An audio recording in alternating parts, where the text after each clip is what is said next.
ક્રમ કસોટીનો આ પ્રકારનો દાખલો કેવી રીતે સોલ્વ થાય? જુઓ, છોકરાઓની એક હરોળમાં કૌશિક જમણી બાજુથી 8મા ક્રમે છે અને જિગ્નેશ ડાબી બાજુથી 12મા ક્રમે છે.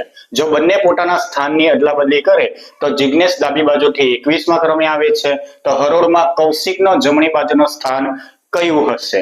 જ્યારે એ માના જ મિત્રનું એક સ્થાન પૂછ્યું હોય તો ત્યારે કઈ રીતે પ્રક્રિયા કરવાની? ટોટલ તો શોધવા જ પડશે. જેમ કે અદલાબદલી શબ્દ જુઓ, તેની પાછળ લખ્યું છે ડાબી બાજુ 21મા ક્રમે, 1 બાદ કરો એટલે 20 પ્લસ ડાબી બાજુ છે તો જમણી બાજુનું વાક્ય શોધો, જમણી બાજુનો 8મા ક્રમે છે એટલે 8 લખ્યા છે. ટોટલ કેટલા હશે? 28 હશે. બરાબર. ઓકે, જે આંકડો બાકી રહી ગયો તો તે બાદબાકી કરી નાખો, એમાંથી 1 ઓછા કરીને. 12 છે તો એમાંથી 1 ઓછા કરો તો 11. જવાબ આવશે 17. ઓકે, તો કૌશિકનો જમણી બાજુથી સ્થાન કયું હશે? 17મું હશે.